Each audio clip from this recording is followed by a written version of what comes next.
Hey everyone, today we're exploring a culture clash that's like a funny dance-off. Taylor roasts Nora's dance.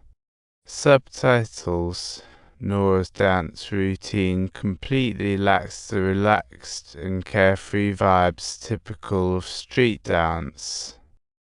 Just as she's feeling distressed, her best friend suddenly shows up, as if saying, "But you haven't finished dancing yet." The mood turns awkward, and Nora can't explain why Taylor's here, leading to misunderstandings like a dogfight with the neighbor. Even after clarification, her friend doubts a mere partnership romantic comedy ahead.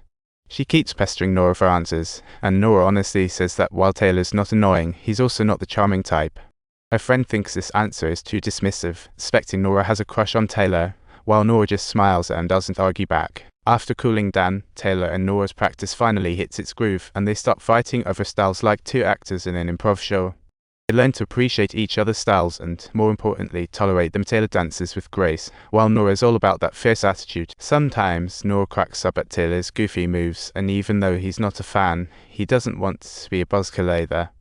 Through their daily interactions, their relationship seems to level up, and the principal starts noticing these two oddballs.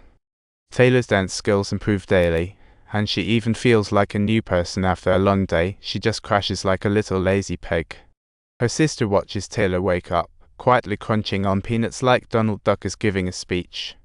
Taylor, annoyed, asks her sister if she can go outside, and surprisingly, that hard heart melts over peanuts.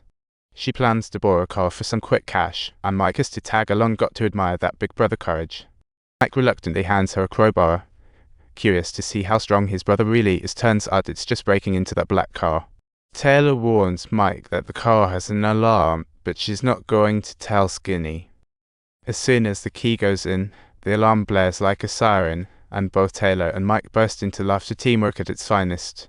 After finishing up, Taylor rushes back to school, only to find out Nora's rehearsal clashes with Gus's talk about dropping the ball. She apologizes, but clearly that doesn't work, and they start bickering like two kittens in a spat. Not only was Nora unwilling to cooperate, but the next day in the dance studio, she directly chose to go solo, as if saying, "Look, I can do this all by myself." Taylor's not just complaining, she's a bit jealous, seeing Nora getting so cozy with her boyfriend. Hello, love rival. Things backfire, and Taylor's life returns to that old Anna state. It's like a comedy show. That night, staying at Mike's place feels like her cozy little hideout, her warm safe haven. She encourages Mike to join the school basketball team. After all, this is the time to unleash that talent. At this moment, Nora also arrives back home, and the first thing on her mother's mind is not her safety, but urging her to finish her homework promptly. Parents just can't stop their incessant chatter. Don't worry, the person I was recording with quit today, so I'm basically bored out of my mind. You might just achieve your dreams. That day, Taylor finds Nora to apologize, realizing the truth. She realizes she shouldn't give up on Nora's graduation show, but Nora's not ready to forgive. It's a plot twist. Taylor wants forgiveness and is willing to do anything, and surprisingly, Nora offers her an escape route. She takes Taylor to a special place to learn ballet with some kids, talk about an impromptu dance class. Taylor feels a bit out of place with the kids, but this experience earns her some brownie points with Nora. It opens her eyes to the fact that even a street dance fanatic like Taylor has a hidden side. On the way home, Taylor hears about Nora's dad. "He was the only one who supported my dancing, but unfortunately, sadly, my dad passed away a few years ago. I've never told anyone about this."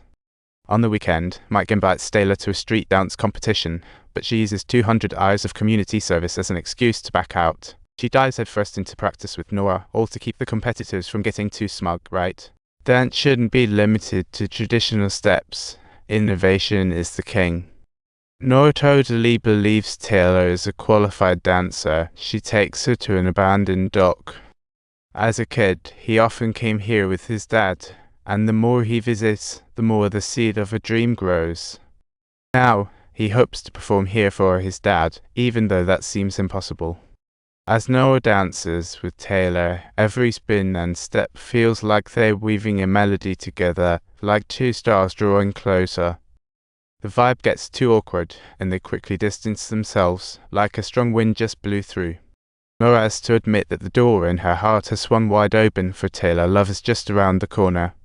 Taylor remembers her wish and is ready to fulfill it, leading her to decline Mike's competition invitation. So she gathers some street dancers to accompany Nora. What a thoughtful move. The result? Nora is both surprised and delighted. Her solo becomes a group performance. It turns out just as good as before, and the principal praises this method, but thinks it's a bit too risky. She wants to know who pitched the idea, and Nora immediately gives the credit to Taylor. She praises Taylor as an outstanding dancer and recommends her to become part of the school talk about talent. But the new school year has already gone by. She needs to grab the opportunity before it slips away. A new desire swells in Taylor's heart to work with Nora, and she doesn't want to miss out on this connection. Don't forget to subscribe.